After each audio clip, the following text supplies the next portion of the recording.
চারজন ছাত্র ওই জায়গায় ওই ব্যারিকেড ভেদ করে ভিতরে ঢুকেছিলেন। তার মধ্যে একজন ছিলেন আমার পাশে, যিনি বসে আছেন, আক্তার।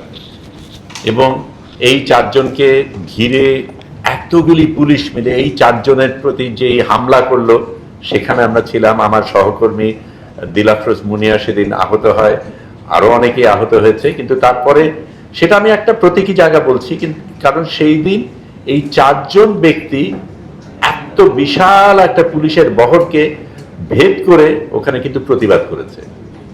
আমরা এতগুলি মানুষ হারিয়েছি, কিন্তু 18 কোটি কত কোটি আমরা তো জানি না, কিন্তু এই কত কোটি মানুষের মধ্যে কিছু কিছু মানুষ তো এরকম সংগ্রাম করেছে, রক্ত দিয়েছে। কেন দিয়েছে? আমাদের একটা বিশ্বাস ছিল, আমাদের একটা স্বপ্ন ছিল, আমরা ভিন্ন একটা বাংলাদেশ দেখব। সেই বাংলাদেশের স্বপ্ন আমরা এখনো দেখি। এটা কিভাবে আসবে? একটা মাঝখানে একটা অভ্যন্তরীণ সরকার এসছে, তারপরে নির্বাচিত সরকার এসছে। আমরা কিন্তু সেই স্বপ্ন হারাইনি, এবং সেই স্বপ্ন হারাইনি বলেই কিন্তু আমরা এখানে দাঁড়িয়ে আছি, এখানে কথাগুলি বলছি। নির্বাচন অত্যন্ত গুরুত্বপূর্ণ একটা জিনিস, কিন্তু এটা কি দেখায়, কি প্রমাণ করে যে জনগণ এটা চেয়েছে? সেটা একটা প্রতিনিধির মাধ্যমে হোক, যেভাবেই হোক, জনগণ যেটা চেয়েছে সেই জিনিসটার মাধ্যমে আমরা আমাদের দেশকে পরিচালনা করব। জনগণ যেখানে সরাসরি রায় দিয়েছে, তার চাইতে বড় কোনো প্রমাণ হতে পারে না জনগণ কি চায় সেটা। এবং জনগণ যেটা চেয়েছে সেটা যদি আমরা সত্যিকারের অর্থেই বলি যে জনগণ সবচাইতে উপরে, সংবিধানেরও উপরে, তাহলে সেটার চাইতে উপরে তো কোনো কিছু হতে পারে না।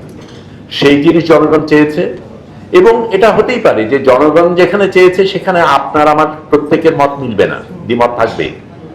কিন্তু আমরা যদি জনগণের রায় মেনে নেই, তাহলে আমার দ্বিমত থাকা সত্ত্বেও কিন্তু সেটা মানতে হবে, কারণ সেটা জনগণের রায়। এই জায়গাটায় আমরা এসেছি, এই জায়গায় আমি দাঁড়িয়ে আছি। একটু আগে আক্তারে আমাকে একটা খুব গুরুত্বপূর্ণ জিনিস বললেন যে এই জুলাই অঙ্গীকারের মধ্যে কি করতে হবে সেটা বলা হয়েছে। এটাকে যদি কেউ গ্রহণ না করে তাহলে কি হবে সেটা কিন্তু বলা হয়নি। কারণ ধরেই নেওয়া হয়েছে যে জনগণ যেটা চাইছে সেটাকে অবজ্ঞা করা, সেটাকে প্রত্যাখ্যান করার তো সুযোগই নেই। কিন্তু সেই জায়গায় আমরা দাঁড়িয়ে আছি, এবং সেখানেই আমাদের ভাবতে হবে কি করতে হবে। আমি তারপরেও মনে করি আমরা যে জায়গায় আছি সেখানে আমাদের সমাধান খুঁজতে হবে। সংকটের জায়গা থেকে আমরা তো আশা করি সংকট আমরা পেরিয়ে এসেছি।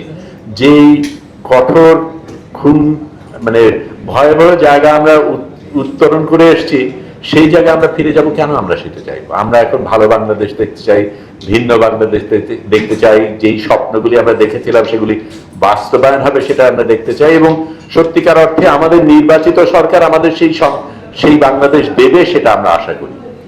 সেই জায়গায় আমি বুঝতেই পারি কারো কারো দ্বিমত কিছু কিছু জায়গায় থাকতে পারে। আমি মনে করি সেই জায়গাগুলি ছোট, এবং ছোটখাটো জিনিসের কারণে বড় যেই জিনিসটা সেটাকে আমরা ছুঁড়ে ফেলে দেব, সেটাকেই আমরা অগ্রাহ্য করব, এটার কোনো যুক্তি আমি দেখি না।